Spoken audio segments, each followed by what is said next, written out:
Versículo 14.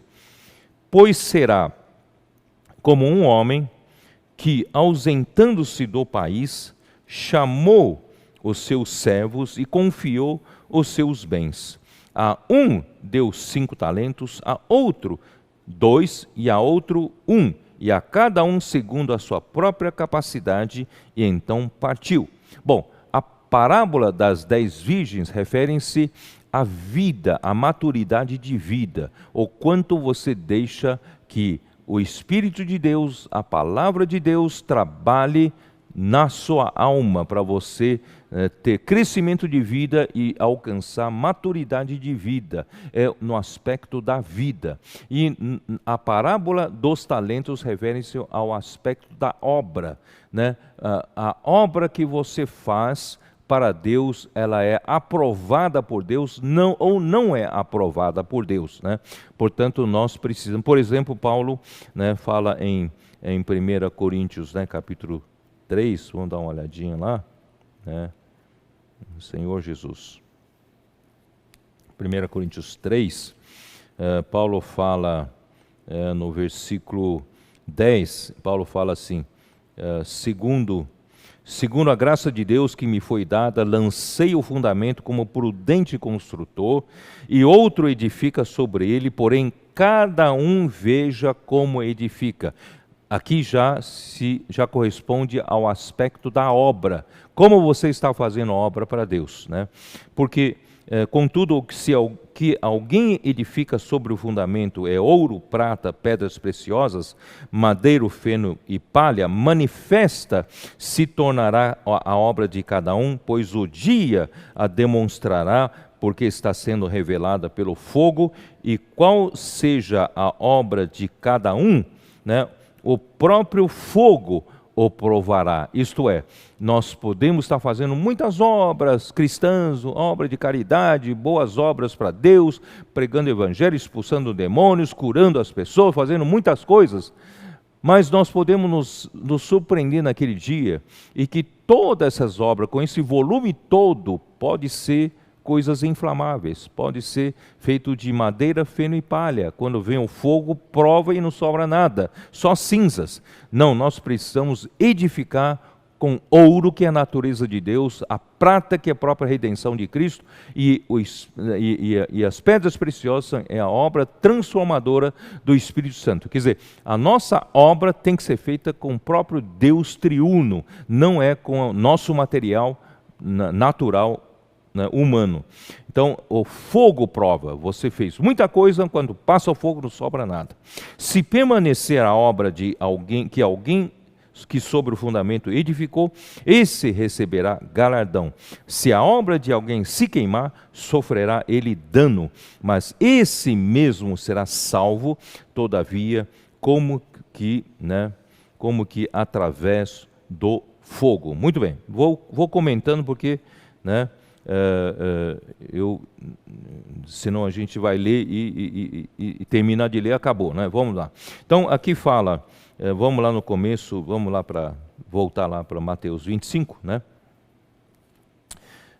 Eu li logo no começo o versículo 14, depois será um homem que, ausentando-se do país. Queridos irmãos, como Cristo se ausentou do país? Que significa que esse homem se ausentou do país? Significa que Cristo morreu, ressuscitou, ele foi recebido no céu, né?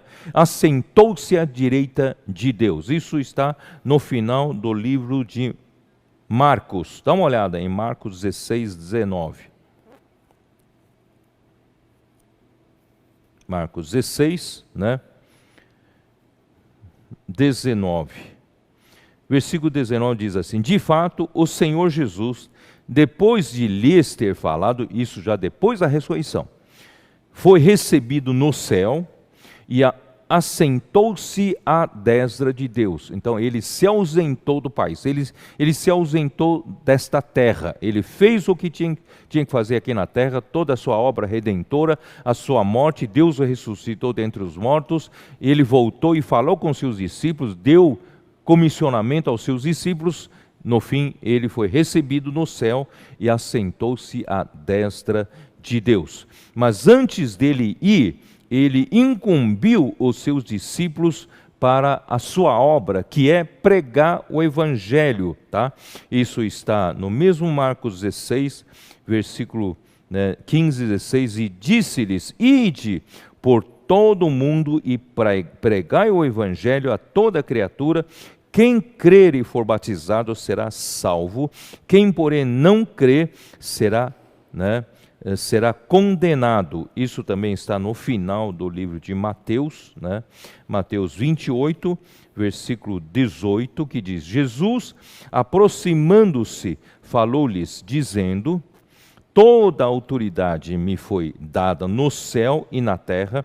Ide, portanto, fazeis discípulos de todas as nações, batizando-os em nome do Pai e do Filho e do Espírito Santo, ensinando-os a guardar todas as coisas que eu vos tenho ordenado, e eis que estou convosco todos os dias até a consumação do século. Esta é a nossa incumbência para a obra. Deus nos confiou a sua obra, para nós fazermos a sua obra. Portanto, irmãos, de um lado ele subiu ao céu, se ausentou do país, está à destra do Pai, mas por outro lado, ele está conosco em forma do Espírito. O Espírito da verdade está em nós, trabalhando junto conosco até a consumação do século. Então, Cristo nos confiou na igreja, para pregar o Evangelho e também para edificar a igreja. Isso está em Efésios,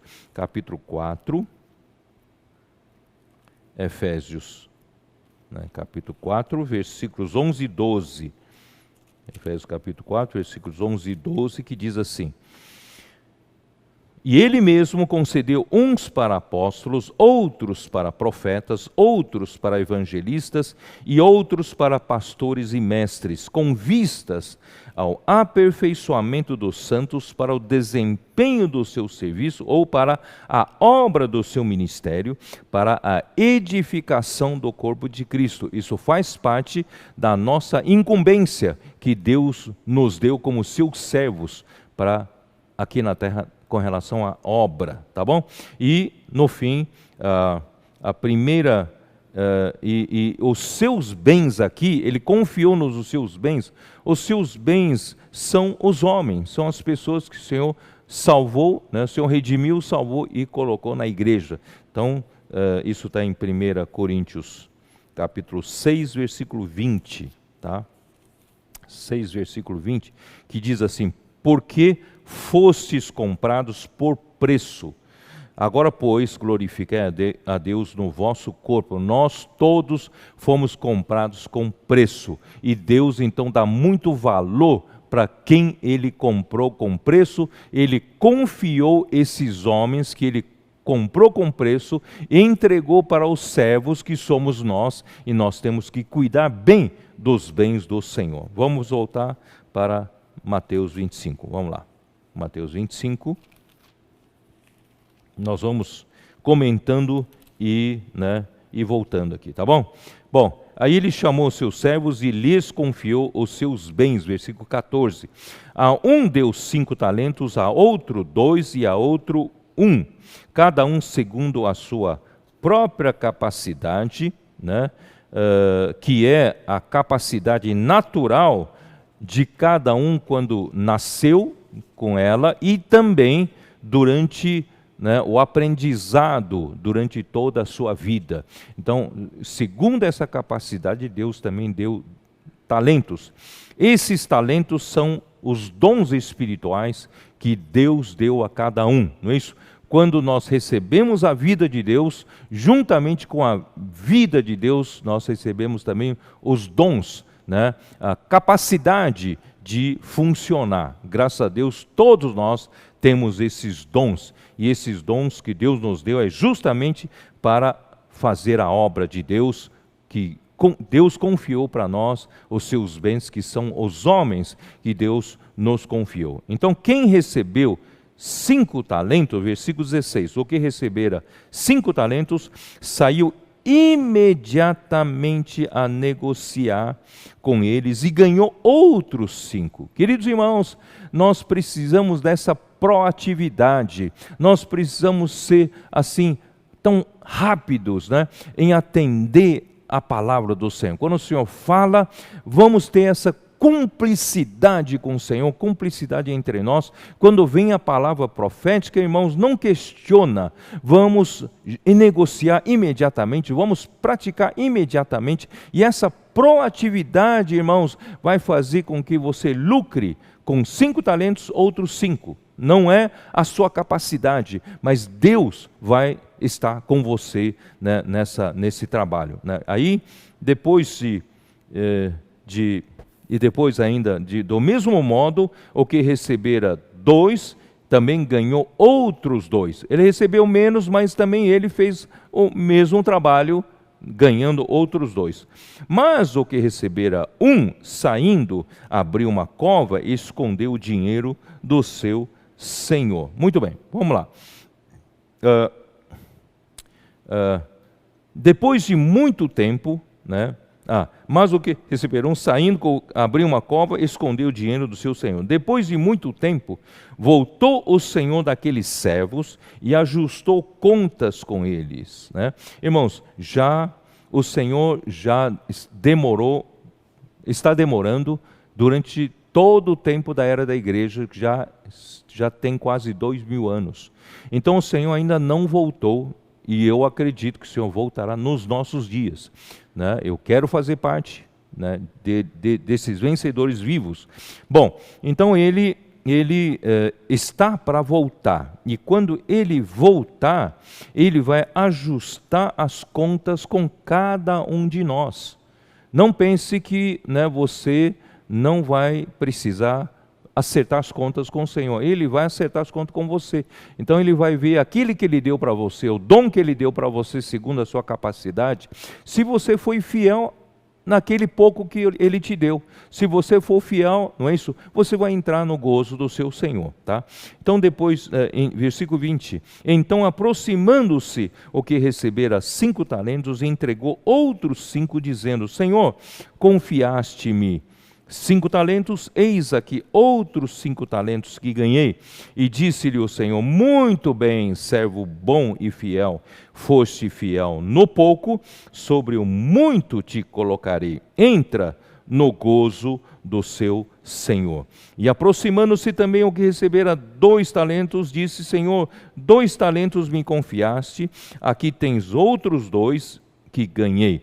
Disse o Senhor, muito bem, servo bom e fiel, foste fiel no pouco, sobre o muito te colocarei. Entra no gozo do teu Senhor, né? Então, queridos irmãos, aqui só como referência, para vocês saberem, né? 1 talento era a maior unidade de peso na época, né? E ele corresponde mais ou menos 35 quilos de prata pura, né? Equivalia naquele tempo 6.000 denários. E 1 denário era uma moeda de prata, né? Que correspondia ao pagamento do trabalho de 1 dia de um soldado romano. Então 1 denário corresponde o salário de 1 dia de trabalho, né? E 1 talento corresponde a 6.000 denários, portanto, 6.000 dias de trabalho. Então o Senhor confiou para uns 5 talentos, outros 2 talentos e outros 1 talento, portanto, mesmo 1 talento não é pouca coisa, são 6.000 denários, um salário de 6.000 dias, tá bom? Então, só que esse que recebeu, né, 1, ele disse o seguinte, então, né, ao de 5 e ao de 2, o Senhor falou, foste fiel, servo, muito bem, servo bom e fiel, né? Nós queremos ser esses servos bons e fiéis. Foste fiel no pouco, sobre o muito te colocarei, entra no gozo do teu Senhor. Graças a Deus, nós queremos entrar no gozo do nosso Senhor, no reino, né? Nós então queremos como galardão o reino milenar, queremos estar no gozo do nosso Senhor. Aí, chegando no fim, versículo 24, o que recebera 1 talento, disse: Senhor, sabendo que és homem severo, que ceifas onde não semeaste, e ajuntas onde não espalhaste, receoso, escondi na terra o teu talento, aqui tens o que é teu. Quer dizer, ele se justificou o seu desleixo. Sabe onde vai ser esse julgamento? Será no tribunal de Cristo, nos ares, que nós havíamos falado, né, no livro de Tessalonicenses. Então, nesse julgamento no tribunal de Cristo, ele vai justificar o seu desleixo. Por quê? Porque o Senhor entregou um capital para ele negociar, ele inutilizou todo o capital, ele enterrou esse capital, que foi um investimento que o seu Senhor lhe entregou para que possa lucrar, né? Esse lucro, na verdade, são pessoas, né? Mas ele com seu desejo, ele não o fez e enterrou. E enterrar significa, queridos irmãos, a terra, significa ele apagou o seu dom, né, com as coisas mundanas, com as coisas dessa terra, tá? E então ele inutilizou todo o investimento do Senhor. Que nós não sejamos assim, queridos irmãos. Por menor dom que você acha que tenha, vamos ser fiel no pouco, né? No pouco de dom que eu tenho, eu quero ser útil, eu quero servir ao Senhor. Você vai ver, o Senhor vai multiplicando os seus dons, vai aumentando os seus dons, você vai se tornando cada vez mais útil na mão do Senhor. Creia nas minhas palavras, tá? Não entra nessa negligência, nesse desleixo, né, basta, né? Aí o Senhor falou assim, aí ele diz assim, versículo 24, chegando por fim o que receberam 1 talento, Senhor, sabendo que és homem severo, que ceifas onde não semeaste, e ajuntas onde não espalhaste, receoso, escondi na terra o teu talento, aqui tens o que é meu. Devolveu o investimento do jeito que estava. Respondeu-lhe, porém, o Senhor: servo mau e negligente, sabias que ceifo onde não semeei, ajunto onde não espalhei? Cumpria, portanto, que entregasses o meu dinheiro aos banqueiros, e eu, ao voltar, receberia com juros o que é meu. Tirai-lhe, pois, o talento e dai-o ao que tem 10. Irmãos, o que você tinha que fazer? Se você recebeu apenas 1 talento, esse 1 talento são 6.000 denários, é um salário de 6.000 dias, não é pouca coisa. Então você precisa colocar o seu talento para funcionar. O que você precisa? Entregar o dinheiro para o banqueiro. Se você não sabe fazer render o seu dinheiro, os banqueiros sabem. E os banqueiros na igreja, irmãos, são nossos queridos irmãos, né? Os apóstolos, profetas, evangelistas, pastores e mestres, lá de Efésios 4:11, eles estão para aperfeiçoar, né, os santos para o desempenho da obra do ministério de cada um, né, para a edificação do corpo de Cristo. Se eu não sei fazer as coisas, eu entrego nas mãos deles, eu peço para eles me ajudarem e seguindo os passos do rebanho, servindo ao Senhor, você vai ter lucro, você vai entrar para o gozo do seu Senhor. Né? Versículo 29, porque a todo o que tem se lhe dará e terá em abundância, mas ao que não tem, até o que tem lhe será tirado. Esse é o princípio. Se você tem o Senhor, naquele dia o Senhor vai recompensar mais. Se você não tem, você será tirado o que você tem.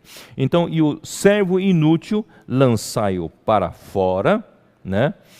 Nas trevas, ali haverá choro e ranger de dentes. Queridos irmãos, aqui não se refere à perdição eterna, aqui não se refere à perda da salvação, pois a nossa salvação é eterna, né? Esse mesmo servo que foi inútil, ele ainda participará do novo céu, nova terra, nova Jerusalém, porque a salvação é eterna, mas existe uma questão de recompensa, de galardão ou de disciplina ou punição dispensacional. Por que dispensacional? Por uma dispensação. Essa dispensação será de 1000 anos. Então, durante 1000 anos, né, ele estará sendo na disciplina, nas trevas. Aqui fala trevas, na verdade são trevas exteriores, quer dizer, fora da glória de Deus. Os vencedores estarão reinando com Cristo por 1000 anos, né, na glória do Senhor, e esses, né, que forem disciplinados, forem infiéis, eles estarão nas trevas exteriores, quer dizer, fora dessa glória, né, de Deus, e ali haverá choro, ranger de dentes, choro para dizer, por que eu fui negligente durante todo o tempo da minha vida cristã? Por que, né, eu não me esforcei quando ouvi a palavra profética e eu ainda não me dei conta de que eu precisava me despertar, eu não dei valor ao que o profeta estava falando. Portanto, queridos irmãos, vamos ser esses vencedores, vamos ser tanto, né, aqueles que têm azeite nas vasilhas. Não precisa ser 100% maduro. Se você estiver, quando o Senhor voltar, ou quando a morte te colher, e você estiver no estado de se encher da vasilha, você está buscando a palavra, você está buscando a realidade da palavra e deixar o Senhor operar em você através das provações da vida, você vai ver que você será um vencedor. E também com relação à obra, não faça obras quaisquer. Vamos fazer a obra que vale a pena, não é isso? A obra segundo a palavra profética. Não invente boas obras para fazer, pode ser meramente madeira, feno e palha, que não suporta a prova do fogo. Mas vamos fazer a obra, né, do Senhor, segundo o próprio Senhor, segundo a palavra profética. E o tempo urge, nós temos muito pouco tempo e por isso, irmãos, vamos remir o tempo. Cada dia para nós é importante. E eu espero encontrar todos vocês no reino. Todos nós queremos que todos sejam vencedores. Esse deve ser o resultado da nossa obra, do nosso trabalho, é cuidar dos bens do Senhor, cuidar das pessoas, fazer com que todas as pessoas entrem na normalidade. E a normalidade, irmãos, é viver uma vida de vencedores. Para a igreja em Filadélfia, já possui a coroa. Então, é só conservar o que tem. Então, conserva, mantenha, permaneça no estado, né, estado positivo de busca ao Senhor, e nós vamos ser vencedores quando o Senhor voltar. Deus abençoe a todos vocês.